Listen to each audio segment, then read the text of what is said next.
실제로 택시기사의 수입이 20%가량 떨어졌다고 합니다. 피지컬 AI가 탑재된 제품은요, 중국산을 미국에서 수입할 수가 없습니다. 전기차 시장에서 어떤 일이 있었나를 바라보면 휴머노이드 시장에서도 어떤 일이 있을지를 예상할 수 있다는 거죠.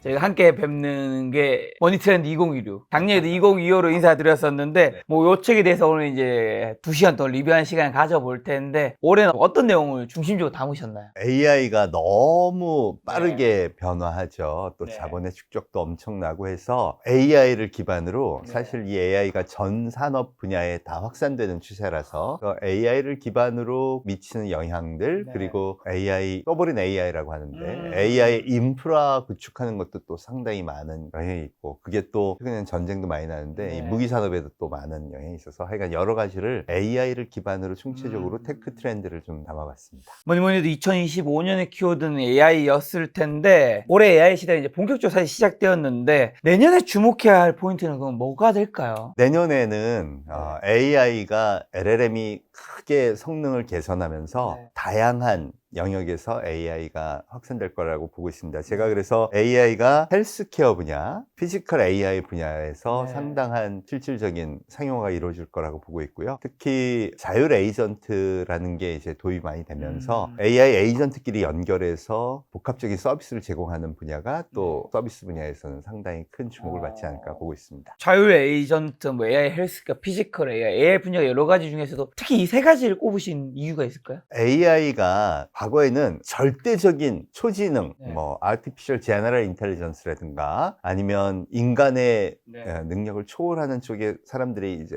관심이 많았다 그러면 GPT-5가 나오고 나서 야, 그건 좀 아직 멀은 것 같다. 반면 그럼 그동안 이제 AI로 실적을 올려야 되는 시점이 오죠. 그 실적을 올리려면 전문적인 영역에서의 AI들이 필요하게 됩니다. 그래서 봤을 때는 비즈니스 가능성이 높은 AI들을 봤을 때 이 세 가지가 가장 거기 가깝지 않을까 생각했습니다. 자, 그리고 또 AI 에이전트 서비스가 극대화되면 기술이 시장에 이제 설계자로 자리 잡고 있는데, 그러면 시장의 우선순위와 돈의 흐름은 방금 말씀하신 뭐 세 가지로 간다고 봐야 될까? 아니면 또 다른 변화가 있을까요? 버티컬 AI, 즉 전문적인 분야의 AI가 얼만큼 성능을 발휘하느냐에 따라 달라지겠지만 아마 내년에 가장 주목받는 건 피지컬 AI가 될 피지컬 AI면 거라고 좀 더 봅니다. 구체적으로 로봇을 말하는 걸까요? 로봇과 자율주행차죠. 아, 네, 이거는 여러 측면에서 지금 상당히 많은 투자가 이루어지고 있고 앞으로도 많이 기술적 진보가 빠르게 이루어질 거라고 보고 있습니다. 특히 일반적인 우리 시스템에서의 사용, 또 생활에서의 사용을 넘어서서 특히 전쟁 무기로서의 역할이 굉장히 크기 때문에 지금처럼 뭐 국지전이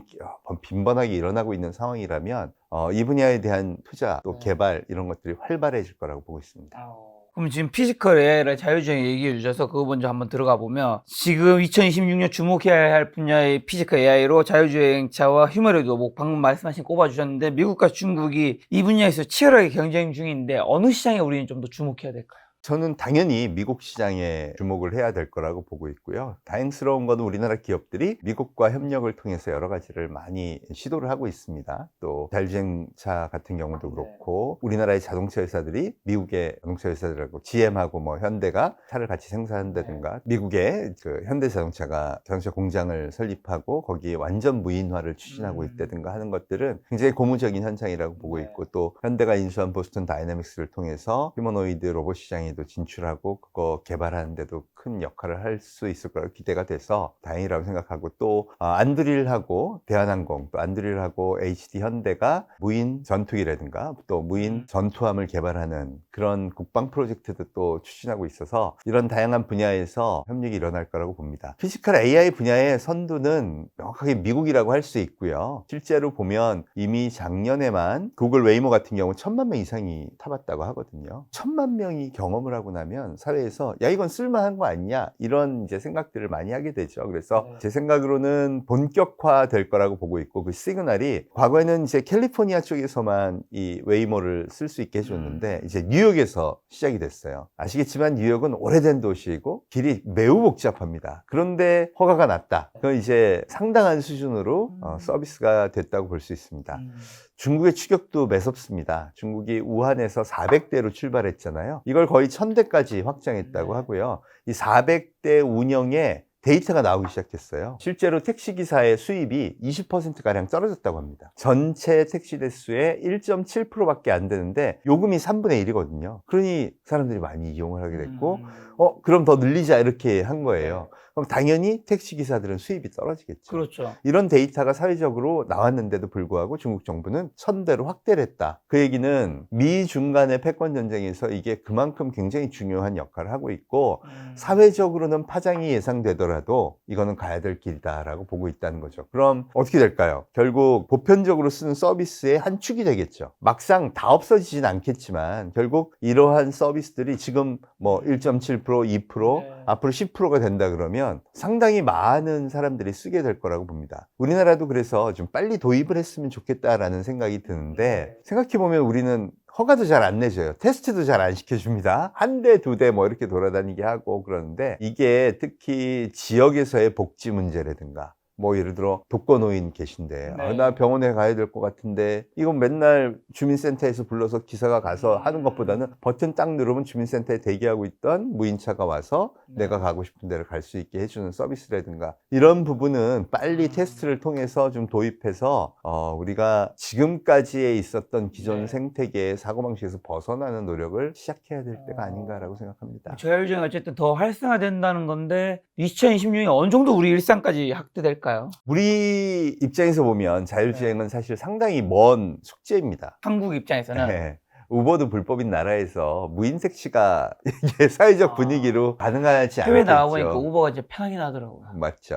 그런데 우버의 주가가 이제 막 치솟아서 278조 뭐 이렇게 됐어요. 시총이.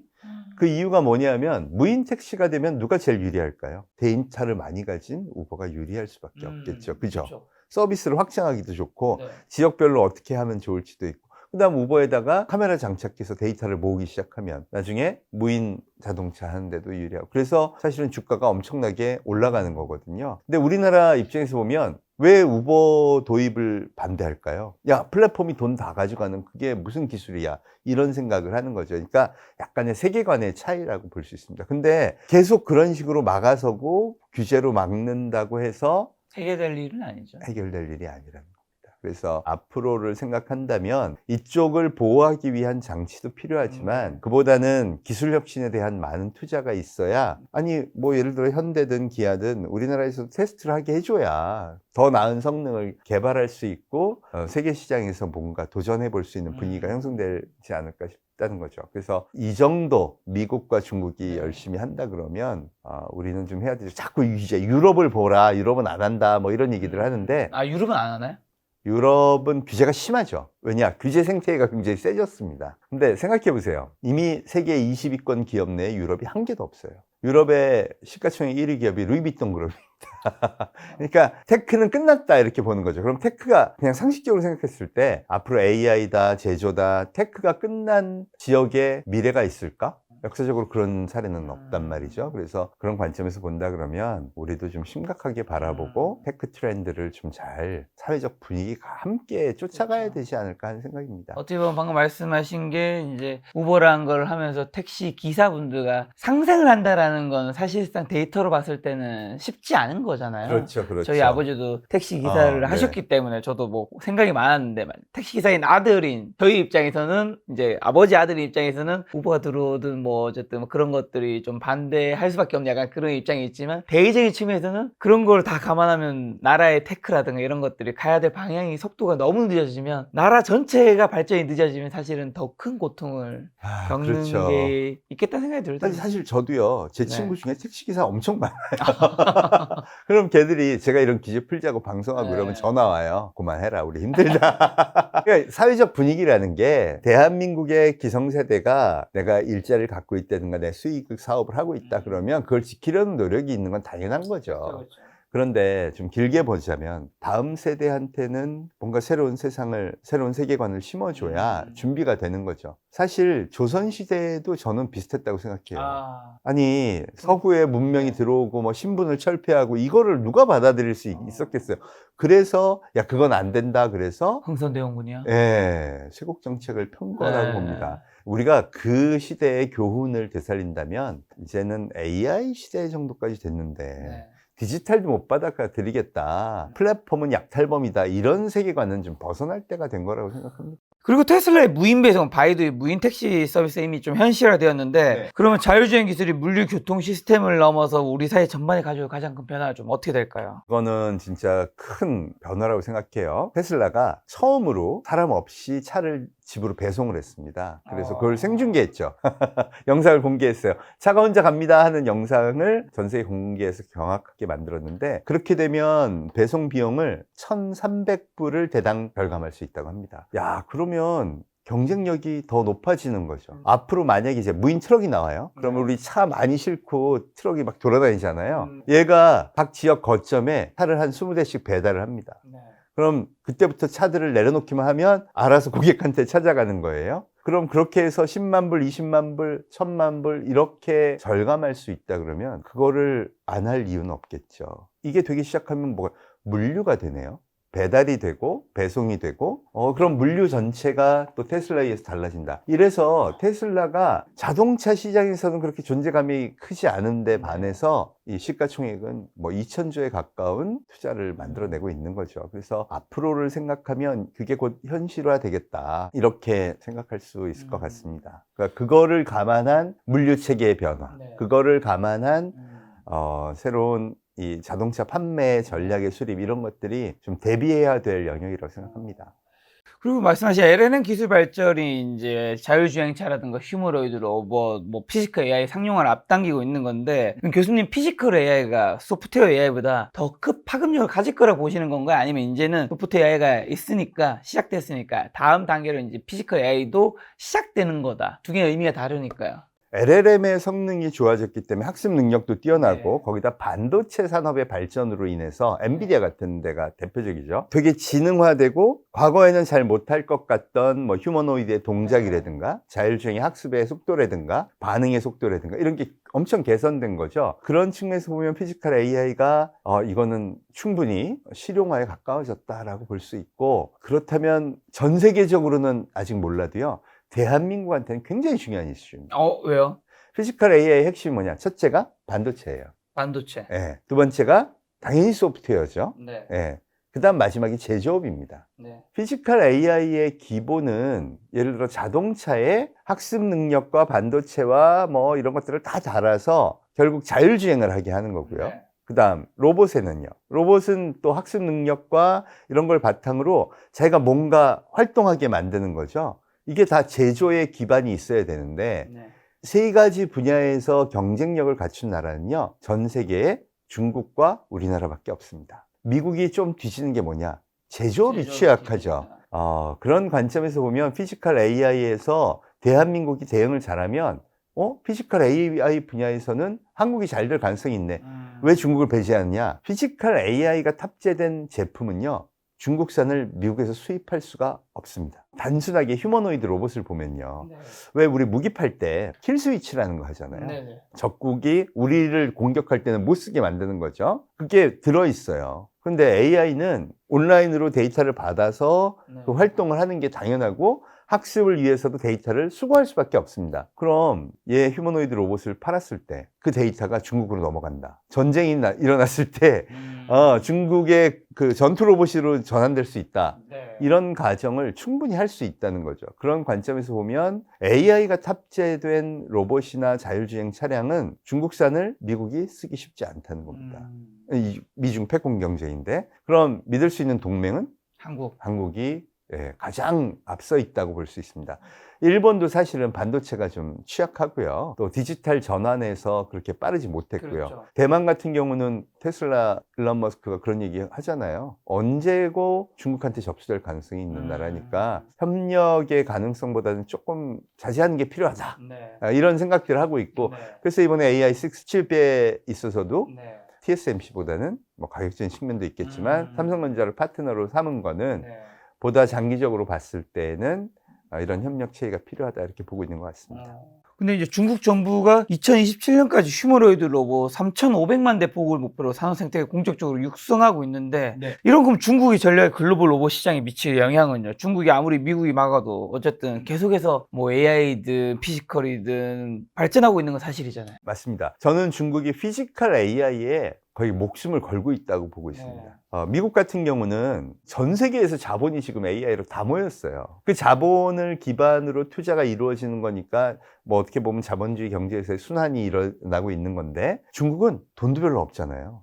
요새 경제도 안 좋고 자영업자 어렵다 그러지 부동산 나락으로 같이 중국의 경제를 보면 그렇게 투자할 여력이 있는 것 같지는 않은데 이게 공산주의니까 야 가야 된다 그럼 가는 거죠. 그런데 사실 피지컬 AI의 가장 큰 어려운 점이 뭐냐면 매출이 없다는 겁니다. 매출 없죠. 매출이 없는데 100조를 지금 퍼부었고 그렇게 해서 45만 개가 넘는 로봇 부품 회사를 밥을 대주고 있는 거예요. 그리고 휴머노이드 로봇 유니트리 뭐 잘 나간다 그러지만 아직 큰 매출 없습니다. 그런데 양산 공장 세우고 뭐 하려고 그러면 또 100조, 200조가 또 들어가야 돼요. 그럼 300조가 투자되는데 매출은 하나도 없는 상태에서 계속 밀어붙일 수 있는 건 정부의 지원밖에 없다는 거죠. 그렇죠. 그럼 자영업자 어려운 거, 부동산 시장 안 좋은 것도 다 나 몰라라 하고 공산주의니까 그 돈을 피지컬 AI에 퍼붓는 건데 그 이유가 저는 이렇게 보여요. 미중 패권 전쟁의 핵심 중에 핵심은 무기겠죠. 이미 로봇계에다가 기관총 달아갖고 이 로봇계 전투 로봇으로 만든 거 캄보디아하고 중국이 협동 훈련하면서 벌써 공개를 했어요. 그런 게 수백만 대가 군단처럼 내려온다고 생각해 보세요. 네, SF 영화에서나 보죠. 그렇죠. 그런 것들이 이제 벌써 실전 배치가 되고 있다는 겁니다. 그만큼 거기다가 앞으로 전투 차량 또 드론 전부 무인화되고 있죠. 그러면 그런 거에서 자기네들이 가장 기술적으로 미국과 붙어볼 만한 거는 피지컬 AI다. 그럼 상용화라는 틀을 겉으로는 그렇게 제시하고 이 기술이 다 개발되면 무기화할 수 있는 거죠. 뭐 미국도 당연히 비슷하게 생각하고 있을 거라고 보고요. 그런 관점에서 보면 피지컬 AI의 미중 대결은 앞으로 끊임없이 일어날 텐데 저는 약간 미국이 유리하다고 보는 게 미국에는 우리나라 서학개미들을 비롯해서 전 세계가 자본을 투자하고 있잖아요. 믿고 있는 겁니다. 반면 중국은 글쎄 좀 이러고 있는 거죠. 그럼 중국은 자기 내의 자본으로 모아서 해야 되는 거니까 그게 옛날 왜 미소 냉전 시대의 대결에서도 결국 미국이 승리했던 것처럼 이번에도 좀 그렇게 되지 않을까라고 저는 바라보는 편입니다. 교수님 말씀하신 피지컬 AI 분야가 엄청난 자본 투자가 선행되어야 하는데 매출보다 투자가 중요한 이 시점에서 그러면 투자자분들이 좀 유의해야 할 리스크는 좀 뭐가 있을까요? 우리가 닷컴 버블 때도 봤지만 싹 다 사라지고 몇 개가 남죠. 중국은 지금 100개의 로봇 기업이 있습니다. 100개. 네. 휴머노이드 생산만. 그래서 뭐 올림픽도 하고 마라톤도 하고 뭐 노동 로봇 만들고 보여주고 다 난리치잖아요. 뭐라고 생각하냐면 두세 개만 살아남을 거라고 생각해요. 실제로 전기차가 그랬죠. 지금 전기차 벌써 100개 넘는 게 나왔다가 샥 사라지고 이제 중국 정부가 아예 한 두세 개 살아남겠다 이렇게 보고 있는 거예요. 근데 그게 공산주의 입장에서 보면 자연스러운 현상이거든요. 두세 개의 메이저만 살아남는다. 두세 개의 메이저가 살아남을 때 우리가 투자하는 거 이거 쉽지 않죠. 그러니까요. 골라내기 어렵습니다. 그러니까 전기차 시장에서 어떤 일이 있었나를 바라보면 휴머노이드 시장에서도 어떤 일이 있을지를 예상할 수 있다는 거죠. 그래서 휴머노이드도 우후죽순처럼 막 생기긴 할 거예요. 그런데 좀 기술력이 탄탄하고 무엇보다 시장성이 좋은 실용화된 로봇을 만드는 데 초점을 맞추실 필요가 있을 것 같습니다. 그럼 한국으로 좀 와서 한국은 미국, 중국에 비해서 휴머노이드 분야 기술력의 생태 구축이 뒤처져 있다고 하는데 이게 사실인지를 한국 로봇 기업들은 글로벌 시장에서 경쟁력 확보하기엔 돌파구는 어디에 있을까요? 최근 제가 이제 로봇 하는 기업 CEO들을 만나보면 중국에 한번 전시를 갔다가 기겁을 하고 옵니다. 가격 경쟁력이나 기술력이 이미 중국이 뭐 우리하고는 비교 안 될 만큼의 수준까지 올라갔다고 얘기하는 거는 다 아시는 사실이죠. 근데 제가 아까 언급했듯이 그 기술력을 전부 미국 로봇 개발에 쓰기는 어려운 상황이거든요. 그래서 저는 거기에 우리의 활로가 있다고 생각하고요. 그 첫 번째로 보이는 영역은 저는 방위산업이라고 생각해요. 방위산업. 네. 방위산업은 매출이 일어납니다. 일어나죠. 그렇죠. 우리가 가정용 휴머노이드 로봇을 사다가 쓰진 않을 거고 지금 공장에 배치하는 것도 상당히 한 2, 3년의 테스트 기간이 남겠지만 방위산업은 일단 돈을 받잖아요. 개발을 위해서라도 돈을 받는 매출이 발생하는 영역이라서 그런 관점에서 보면 최근에 우리나라 그 거대 제조기업들이 미국의 스타트업들과 네. 연합해서 AI 기반의 무인 뭐 전투함, 전투로봇 이런 거 개발하는 것, 이 영역들이 네. 사실상은 처음 시장을 열어주는 제일 좋은 영역이라고 보고 거기서 기술이 쫙 올라오게 되면 우리는 뭐 미국이나 중국처럼 엄청난 돈을 부어 넣을 수 없는 상황이니까 그런 데에서 좀 실적을 만들면서 실력을 키우면 좀 해볼만 하지 않을까라는 생각을 합니다. 만약에 개인분들이 이 방송을 보고 진짜 내년엔 피지컬 AI 쪽이 좀 뜨겠구나 해서 투자를 한다면 한국보다는 미국이고 개별 종목보다는 무수히 많이 사라진 게 있을 수 있으니 로봇이라는 섹터에 투자하는 게 낫다고 보면 되는 걸까요? 맞습니다. 그리고 특히 주목할 만한 게 이제 미국 기업하고 협력을 강화하는 쪽에서 피지컬 AI의 성과를 내는 쪽, 이쪽이 좀 좋을 것 같고 기반이 되는 거. 부품, 컨트롤러, 또 유압식 부품, 뭐 여러 가지 이런 부분에서 축적된 실적을 갖고 있는 기업, 이런 데들이 좀 유망하지 않을까 개인적으로는 이렇게 보고 있습니다.